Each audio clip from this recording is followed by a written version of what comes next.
How to stop receiving messages from WhatsApp iPhone. To get started, first of all go ahead and open up the WhatsApp application on your phone. You will then be brought to the chats page. Here, you can view all your chats with friends on WhatsApp. Go over to the chat you want to mute from here. Hold the chat and swipe left.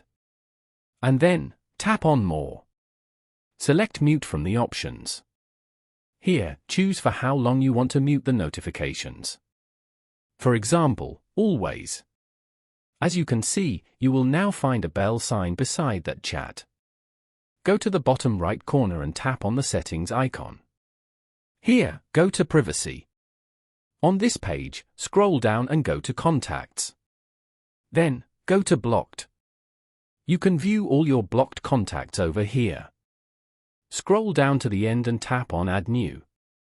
From here, select the contacts you want to block. After that, go back and open up Settings. Scroll down and go to Notifications. Here, find and tap on WhatsApp. And then, turn off the Allow Notifications switch. Following these steps, you can easily stop receiving messages from WhatsApp iPhone.